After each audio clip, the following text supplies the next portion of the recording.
Hello students. आज हम class 11 ji and NEET का जो सिलेबस में होता है कि वेक्टर, वही हम डिस्कस करेंगे।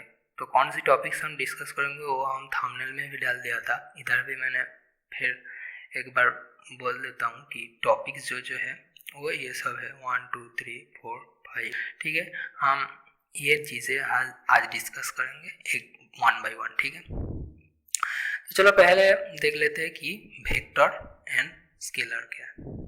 तो वेक्टर क्या है एंड स्केलर क्या है। हम बचपन से जो कुछ भी देखा कि जिसका डायरेक्शन हम नहीं बताते वो स्केलर क्वांटिटीज है।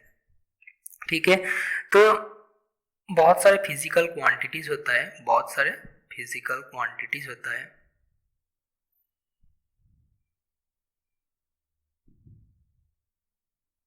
ठीक है, अब इससे मैं डिफाइन करता हूँ। बहुत सारे फिजिकल क्वांटिटीज होता है जो कि हम सिर्फ एक न्यूमेरिकल वैल्यू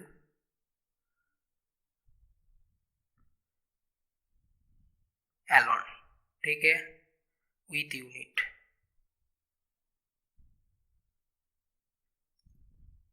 हम अगर कोई फिजिकल क्वांटिटीज को एक ही न्यूमेरिकल वैल्यू से उसको डिफाइन कर सके, कोई डायरेक्शन का जरूरत नहीं है, तो हम उसको कह सकते हैं कि वो स्केलर क्वांटिटी है। ठीक है, तो स्केलर क्वांटिटी का एक और क्राइटेरिया है, जैसे कि अगर हम उसको ऐड करना चाहे तो वो सिर्फ जो सिंपल एल्जेब्रा रूल होता है वही फॉलो करेगा। ठीक है, सिंपल एल्जेब्रा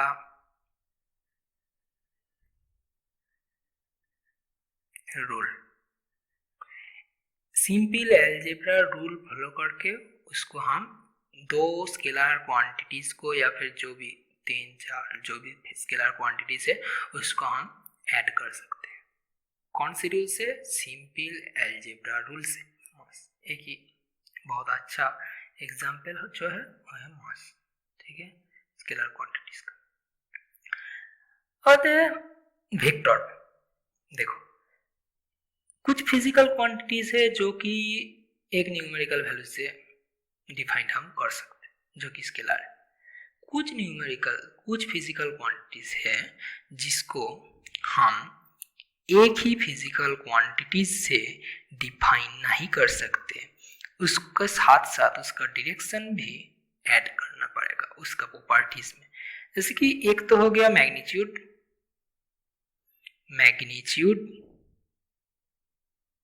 जो कि यही है। ठीक है, न्यूमेरिकल जो वैल्यू होता है यही मैग्नीट्यूड होता है। ठीक है, तो ये एक तो हो गया मैग्नीट्यूड, दूसरा हो गया इसका जो डायरेक्शन, क्या हो गया? डायरेक्शन। तीसरा पॉइंट जो है, इसको भी ऐड करना चाहे दो वेक्टर क्वांटिटीज को तो हमें जो रूल्स फॉलो करना चाहिए वो है कि ट्रायंगल रूल। ठीक है, वो है ट्रायंगल रूल। तो हम ट्रायंगल रूल फॉलो करके हम दो वेक्टर क्वांटिटीज को ऐड कर सकते हैं। तो अगर ये तीनों प्रॉपर्टीज है किसी फिजिकल क्वांटिटीज में या फिर फिजिकल क्वांटिटीज को डिफाइन करने के लिए ये तीनों चीजों को जरूरत पड़ रहा है, इसका मतलब वो वेक्टर क्वांटिटीज है। जैसे कि इसका कुछ एग्जांपल्स देख लेते हैं। जैसे कि इसका एग्जांपल्स मान लो हो गया, बहुत कुछ जैसे कि फोर्स हो गया, फिर वेलोसिटी हो गया, फिर इलेक्ट्रिक फील्ड हो गया, मैग्नेटिक फील्ड हो गया, सारे के सारे चीज। ठीक है, ये सब उसका एग्जांपल्स है। ठीक है, ये तो हो गया, लेकिन हम एक वेक्टर क्वांटिटीज को हम लिखेंगे कैसे? ठीक है, कैसे हम इसको डिनोट करेंगे? तो इसके लिए ये है वेक्टर का सिंबल, क्या या वेक्टर का सिंबल। मान लो कि ये जो वेलोसिटी है हम इसको v से डिफाइन करते हैं, वेलोसिटी v। अगर वेलोसिटी वेक्टर लिखना है तो मेरे को ऐसे v लिख के हम ऐसे लिखेंगे, ठीक है। ये डिफाइन करते हैं कि ये एक वेक्टर क्वांटिटी है, ठीक है। मतलब ये डायरेक्शन शो कर रहा है कि ये इसका डायरेक्शन है, मैग्नीट्यूड ये डायरेक्शन, ये मैग्नीट्यूड ये डायरेक्शन, ठीक है, मैग्नीट्यूड के साथ डायरेक्शन, तो ये वेक्टर क्वांटिटी है, ठीक है। इसको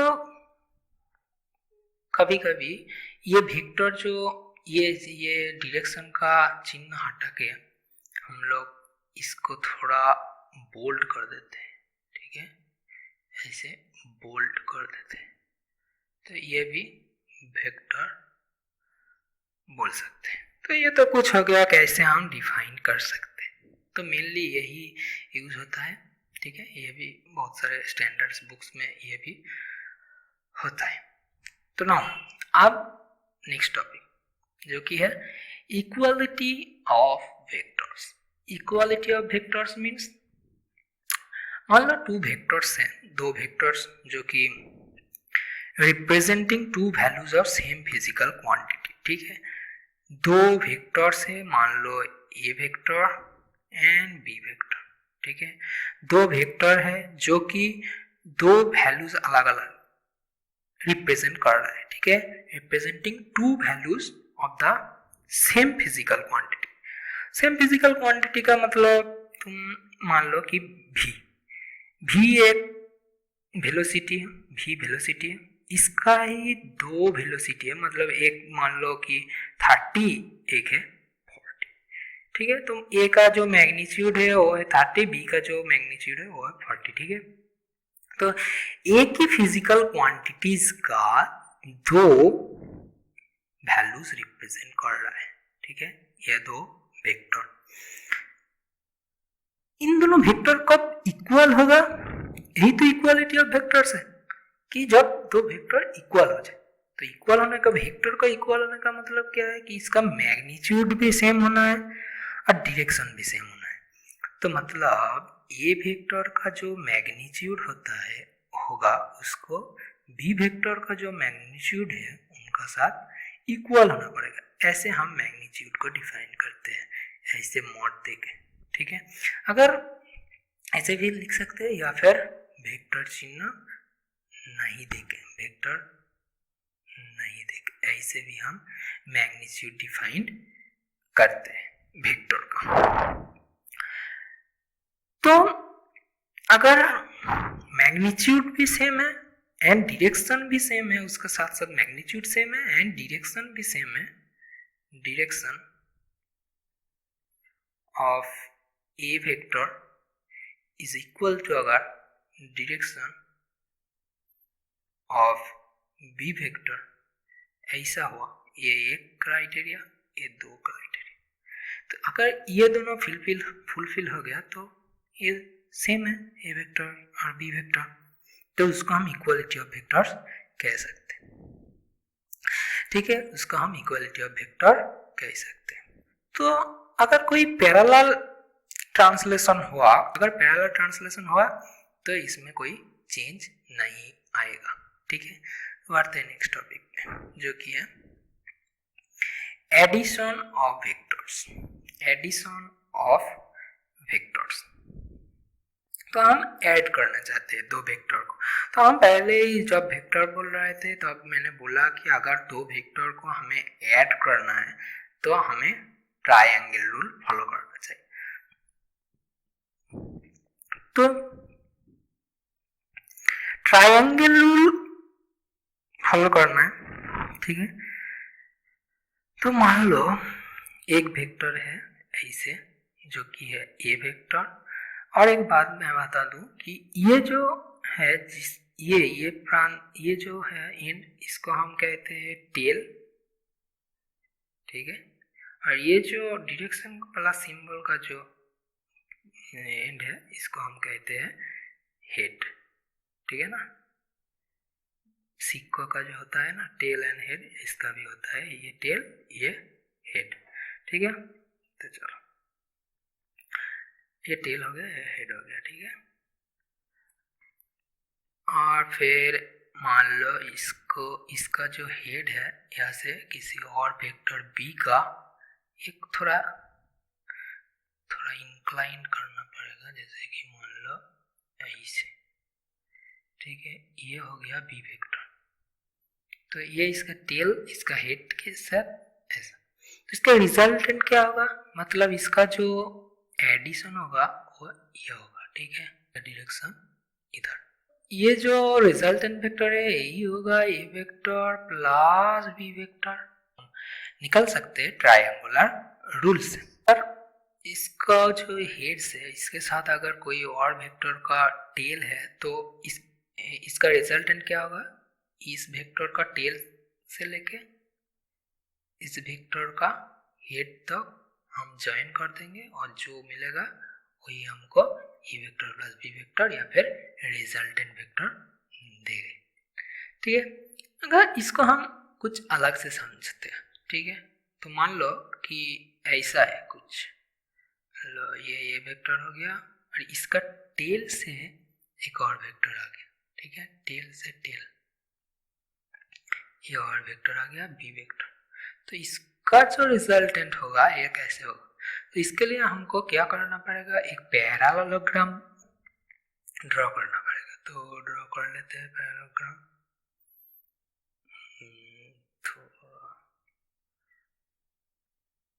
ऐसे, ठीक है। हम ड्रॉ कर लिया। तो ये होगा इसका रिजल्टेंट, जैसे कि मान लो इसका टेल से लेके इसका जो पैरेललोग्राम है यहाँ तक, ये होगा इसका ए वेक्टर प्लस बी वेक्टर। तो A vector plus B vector का मैग्नीट्यूड क्या होगा, या फिर जो रिजल्टेंट है उसका मैग्नीट्यूड क्या होगा, या एंड उसका जो एंगल है वो कितना होगा, वो हम आप निकालने वाले हैं। तो देखो ए वेक्टर एंड बी वेक्टर, ठीक है।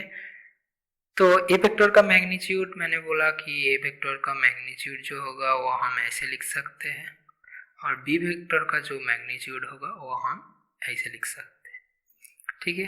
लिख दिया। तो A vector and B vector, ठीक है, हम इसको निकालना चाहते हैं, ठीक है। डायरेक्शन भी निकालेंगे, ए प्लस बी वेक्टर भी निकालेंगे, ठीक है। तो हम पहले थोड़ा नामकरण कर देते हैं इसको। तो इसका हम दे दिया ओ, इसको दे दिया ए, इसको दे दिया बी, ये हो गया सी। इसको थोड़ा इंक्लाइन है तो इसको हम ऐसे करके इसके ऊपर परपेंडिकुलर ड्रॉ करेंगे, ठीक है। हो गया, ठीक। तो इसका हम नाम दे देंगे डी। एंड मान लेते हैं कि A vector and B vector का जो एंगल है वो है थीटा, ठीक है। ए एंड बी का एंगल, एंड जो ये जो रिजल्टेंट के साथ ए वेक्टर का एंगल है, इससे मैं मान लेता हूं कि ये अल्फा है, ठीक है। एंगल जो है अल्फा है। तो आप इसका मैंने ये ले लिया, ये अगर थीटा हो गया तो ये भी थीटा हो जाएगा, ये भी थीटा हो जाएगा। ये बी वेक्टर है, मतलब ये भी बी वेक्टर होगा। ये जो ट्रायंगल दिख रहे हो, triangle of O C D, इससे हम क्या देखो, ये जो है ओ सी, ये हो गया रिजल्टेंट, जैसे कि O C square is equal to, हमको मालूम है कि O D square plus D C square, ठीक है।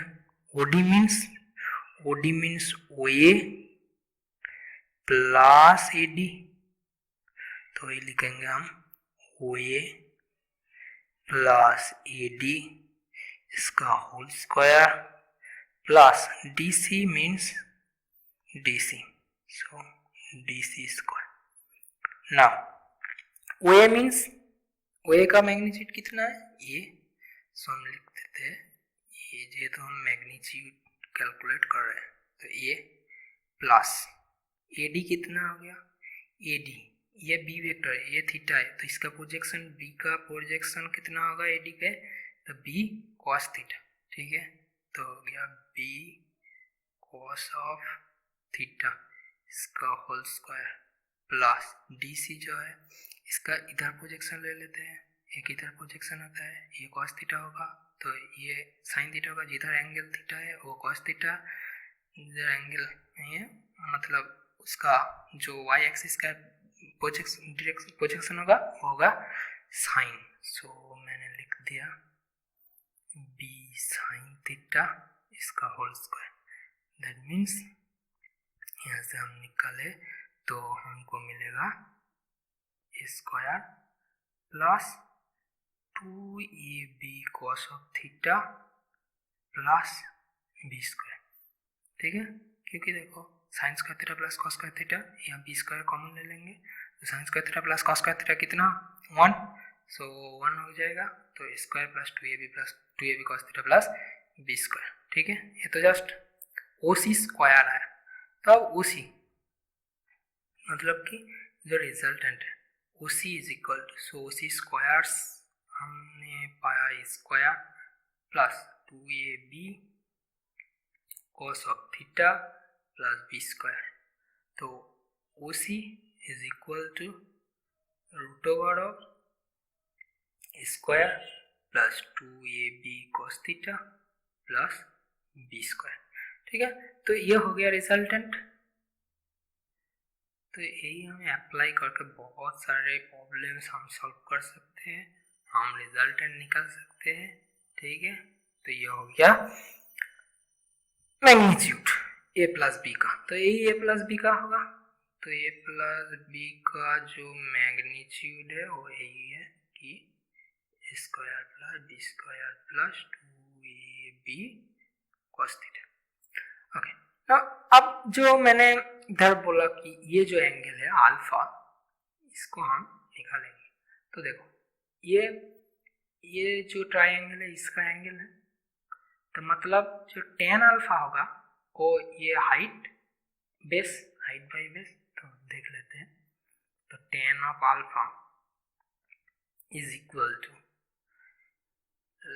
हाइट CD एंड ये OD, CD OD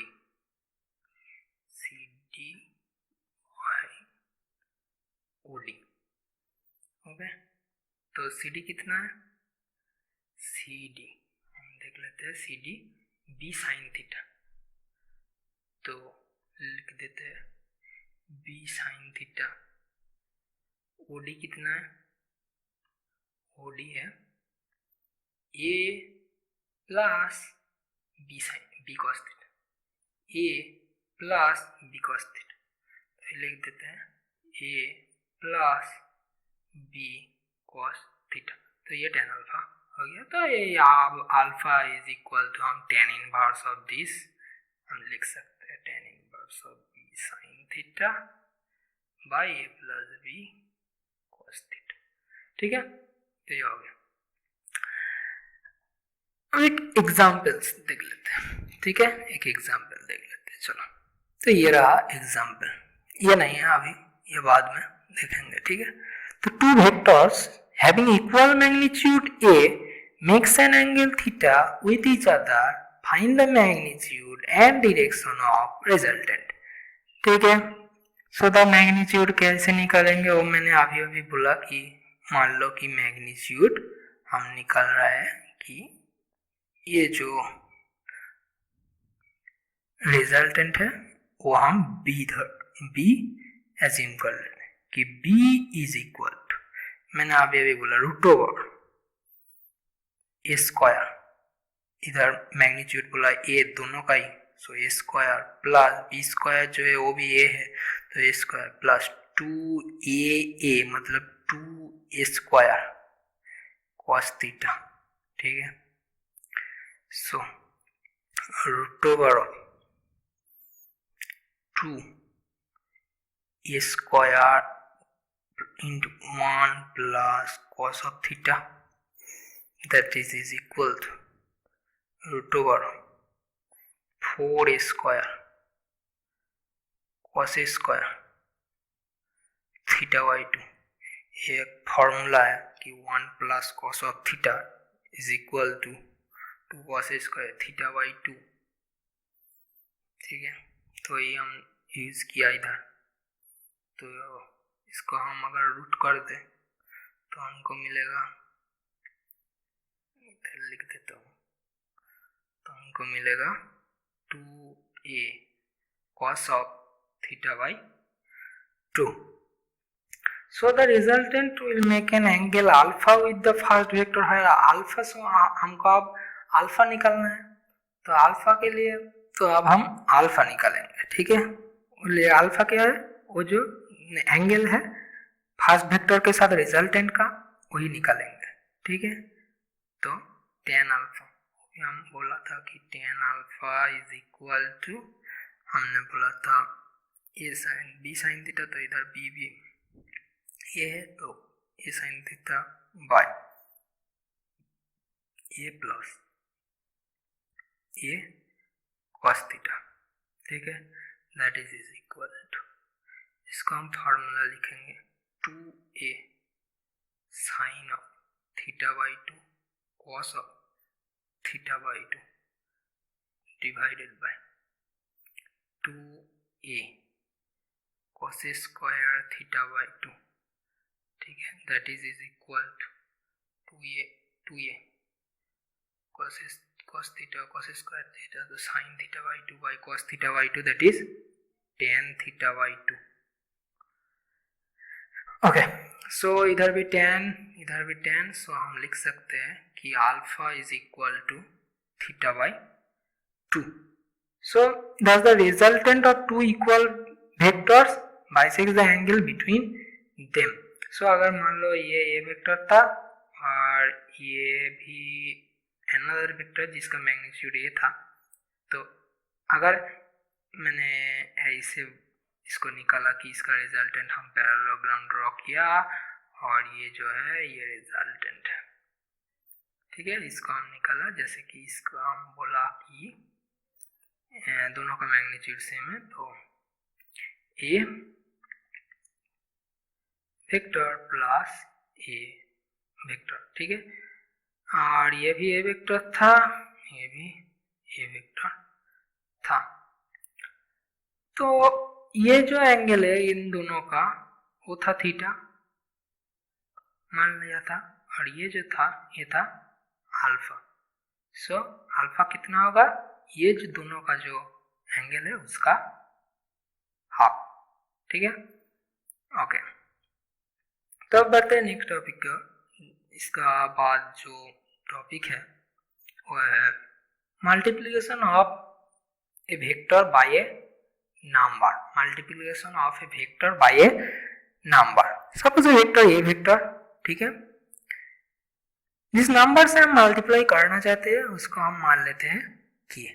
ठीक है, इन दोनों को मल्टीप्लाई करके जो वेक्टर आया उसको हम मान लेते हैं B vector. So B vector is equal to, हम इसको मल्टीप्लाई करके ऐसे लिख सकते हैं किए इंटू ए वेक्टर। ठीक है, तो ये दोनों का जो डायरेक्शन होगा वो कुछ के का ऊपर डिपेंडेंट है।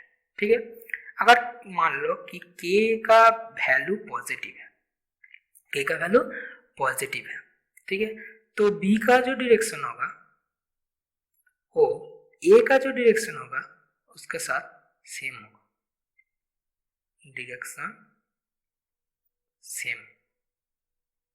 ठीक है,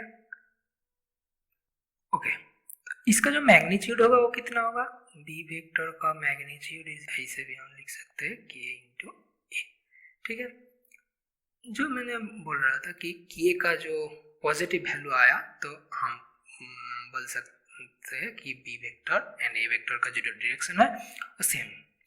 अगर के मान लो कि के का वैल्यू नेगेटिव है, के का वैल्यू नेगेटिव आया तो इसका मतलब बी का जो डायरेक्शन होगा, बी का जो डायरेक्शन होगा, डायरेक्शन वो ऑपोजिट होगा, opposite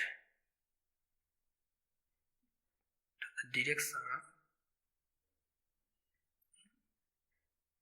a vector. So a vector का जो डायरेक्शन होगा उसका ऑपोजिट होगा बी वेक्टर का डायरेक्शन. तो अगर A is A vector of magnitude A, मान लो ए का मैग्नीट्यूड ए का मैग्नीट्यूड है ए एंड यू वेक्टर मान लो एक यूनिट, क्या यू वेक्टर मैंने मान लिया कि एक यू वेक्टर है जो कि यूनिट वेक्टर है, ठीक है, जिसका मैग्नीट्यूड है 1. एक यू वेक्टर है जिसका मैग्नीट्यूड है 1, ठीक है, in the direction of A vector. और यू का जो डायरेक्शन है सेम एज ए वेक्टर. तो ए वेक्टर का डायरेक्शन के साथ वो सेम है, ठीक है. ओके, तो ऐसे में हम इसको लिख सकते हैं कि A vector is equal to, हम ए वेक्टर ही लिख सकते हैं, जैसे कि A vector is equal to हम लिख सकते हैं ए इंटू यू वेक्टर. तो यू वेक्टर में हम डायरेक्शन दे दिया जो कि ए का डायरेक्शन है और इसमें हम मैग्नीट्यूड दे दिया, मतलब ए का मैग्नीट्यूड ये ए रिप्रेजेंट कर रहा है और एक वेक्टर का जो डायरेक्शन है वो यू रिप्रेजेंट कर रहा है, क्योंकि यू का कोई वैल्यू नहीं है, जस्ट 1 है, ठीक है. तो ऐसे भी हम लिख सकते हैं. तो बढ़ते हैं नेक्स्ट टॉपिक, जैसे कि सब्ट्रैक्शन ऑफ वेक्टर. तो हमने एडिशन देखा, मल्टीप्लिकेशन देखा, अब सब्ट्रैक्शन देख लेते हैं. सब्ट्रैक्शन कुछ बड़ी बात नहीं है, ये बहुत सिंपल है, बहुत इजी है. जैसे कि हम सब्ट्रैक्शन को भी हम एडिंग के रूप में या फिर जो हमने ऐड किया वो ऐसे ही लिखेंगे, ठीक है. तो मान लो एक वेक्टर है ए वेक्टर, एक वेक्टर है बी वेक्टर, इन दोनों को हमको सब्ट्रैक्ट करना पड़ेगा. मान लो ए वेक्टर माइनस बी वेक्टर, ये हमें निकालना पड़ेगा. तो इसका हम लिख सकते हैं ऐसे कि A vector plus of minus B vector, ठीक है, ऐसे हम लिख सकते हैं. तो इसको हम अगर ड्रॉ किया तो ये ए वेक्टर हो गया, ये हो गया बी वेक्टर, ये हो गया बी वेक्टर. सो ये जो है इसको हम लिख सकते हैं माइनस बी वेक्टर, ठीक है. तो ये जो रिजल्टेंट होगा इसको हम, ये जो रिजल्टेंट होगा, जैसे कि हम अगर पैरेललोग्राम आंक लें, चलो ड्रॉ कर लिया, ठीक है. तो ये जो है ये इसका रिजल्टेंट होगा जो कि A vector minus B vector, ठीक है. तो ये ऐसे हम सब्ट्रैक्ट कर सकते हैं. तो इधर भी एक एग्जांपल देख लेते हैं, ठीक है, एक एग्जांपल देख लेते हैं. तो ये रहा एग्जांपल, ठीक है. Two vectors of equal magnitude 5 unit have an angle 60 degree between them, find the magnitude of, question number A the sum of the vectors and B the difference of the vectors. तो ये picture है, ठीक है. तो हमको एक बार A vector plus B vector निकालना है, एक बार A vector minus B vector निकालना है. तो पहले हम ए को सॉल्व करते हैं जो कि एडिशन है, तो उनको हम सॉल्व करते हैं. तो A vector plus B vector is the sum of A vector and B vector, that is A vector plus B vector, ठीक है, is the sum of A vector and B vector.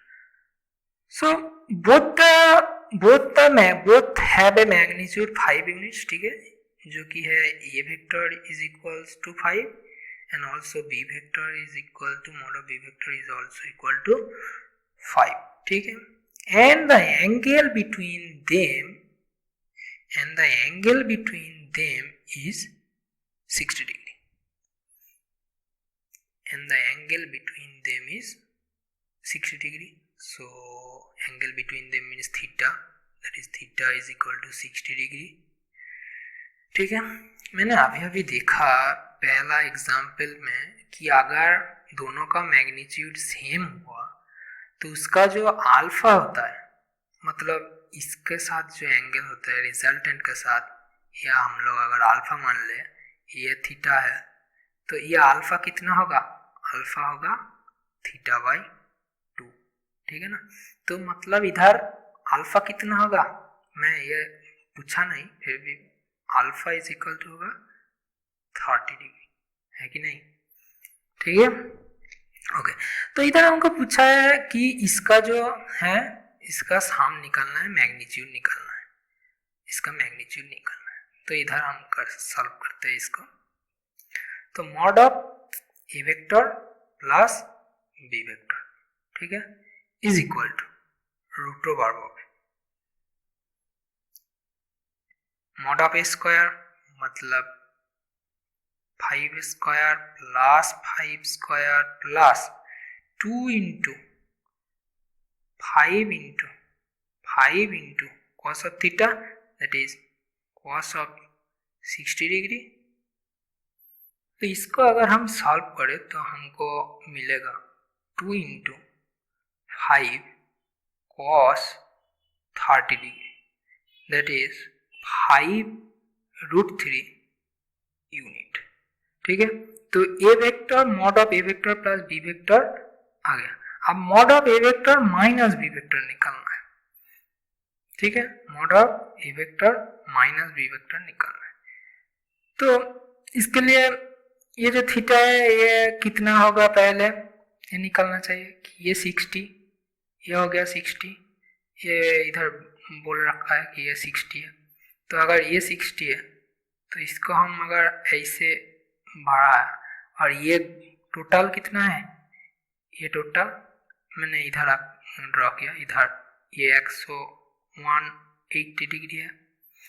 तो अगर इतना 60 है तो इतना कितना होगा, 180 minus 60, that is 180 minus 60, that is 120, this it is 120, ठीक है।